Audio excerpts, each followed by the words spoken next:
I'm giving away more than $30,000 in beauty goodies. You can win top beauty products the pros use to keep celebrities looking fabulous. So go to TyraShow.com today and register.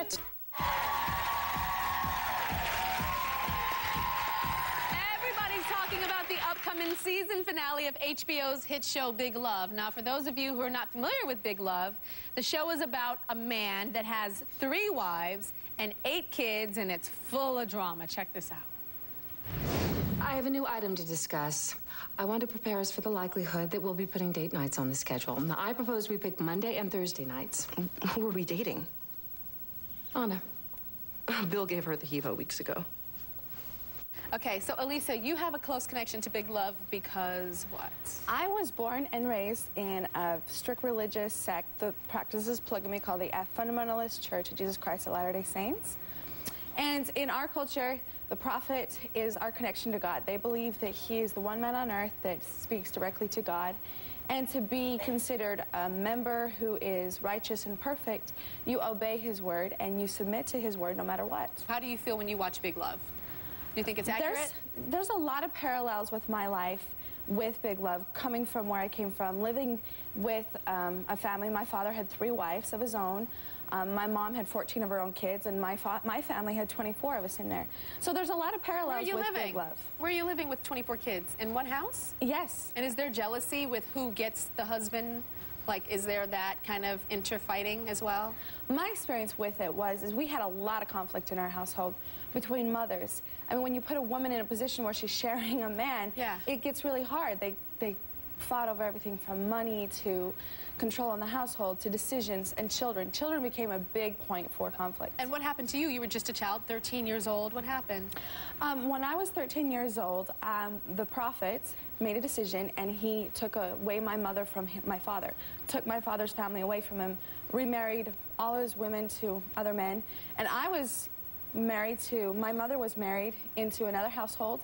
I was given a new father, and I was expected to treat this new man as my father, and we were just expected to totally forget about my biological father and put him aside. And how many wives did this new father have? He had 20-plus wives and 60-plus children, so it was a major culture shock. He had 20-something wives? Yes, there was a lot of them. Okay, so he has 20-something wives. Are they all in the same house? Yes, they were. It was all a in the same huge house? home. Yes. And how do they shuffle him? Like, how much of him does each of those 20-something wives get?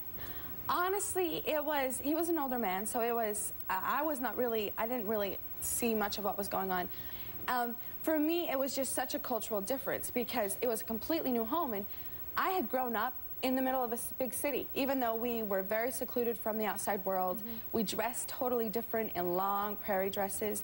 Our hair was different. Everything about our culture was different, but we resided in the middle of a city. So you were pretty much represent one of those women that we saw, what was it, a couple of years ago in the news when there was kind of a shakedown on a sect like this. Yes. And the man that was the head of that was named Warren Jeffs, right? Yes. And I understand that you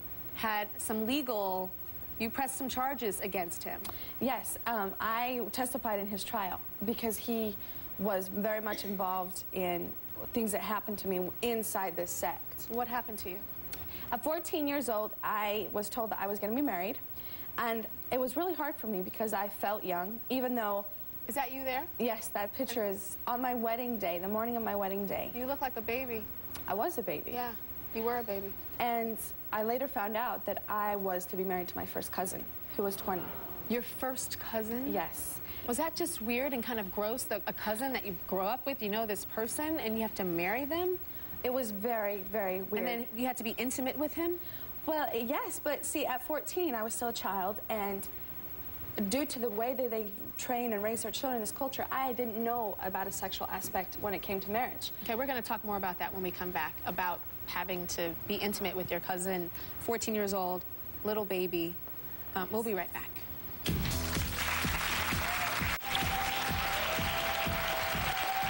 I'm with Elisa Wall, whose incredible life story of growing up in a polygamous sect is one of the inspirations for the hit HBO show, Big Love. Now, we were talking about you being married to your first cousin, which is like super, super close, immediate family, almost. And you had to be intimate with him. First, I want to take me to the wedding day. the wedding day. So they're saying the vows. What's going through your head? What are your emotions? How are you reacting? Wow, that's a big question. It's hard for me even to speak about it today. And I was experiencing so many emotions on that day. I felt trapped. I had gone to the prophet many times before that wedding, begging him to find someone else for me to marry, because I was terrified. I was revolting. I would seriously want to heave when I thought about marrying this man, my first cousin. And it was much like the struggle you see in The Big Love, where the prophet and his son, there was a power struggle going on. So I had gone to the prophet, and he told me, follow your heart. And then Warren later followed up and said, you will go through with this, or you will be damned to hell and no longer welcome inside this community. And that terrified me. You will be damned to hell. Were you crying on your wedding day? I was. I felt like a broken horse. I was sobbing to such an extent that I couldn't even take my vows. And they just proceeded with the wedding, and I finally just said okay. And it was okay for them to have this 20-year-old man, who's your cousin, have sex with you as a 14-year-old child? Well, they believe that the only reason for marriage is to have children. And even though going into the marriage, I had no concept of sexual knowledge at all. And that's how most of the young girls inside this community are. And so, yeah, I knew that I was expected to have children. Did you have children? I did. I didn't have any living children, and part of me is very grateful for that. Tell me about that. What do you mean you didn't have living children? In the 3-year period that I was married to him, it was a very abusive relationship, both sexually, physically, and mentally. And I ended up having 4 miscarriages and a stillbirth. 4 miscarriages and a stillbirth. Do you think that had something to do with the inbreeding? I would think that that might have something to do with it as well. I do. I really do. At the time, everyone in my community and myself, due to my culture, I believed that I was a horrible person, that God didn't love me because I didn't have these living children, and that he was reprimanding me for being an unsubmissive wife. You said that you were happy that they were not living. Tell me about that. I work with women from this community now, and it's so very hard for women who have children to leave this type of a group that has such a grip on your faith and your mental capacity, and everything about your life revolves around this society. And I probably never would have been able to get away if I had children. How did you get out? You're sitting here on the stage now, you're telling me your story. How did you get out? For me, it was a miracle, because I was experiencing so much in these 3-year period. I would go to the prophet, now Warren Jeffs, because his father had passed on, and I would beg him to help me. And I believed for all those years that somebody would do something, that God would step in. And a lot of people wonder why my mother didn't step in. And it's because as a woman inside this community, she had no power to do anything.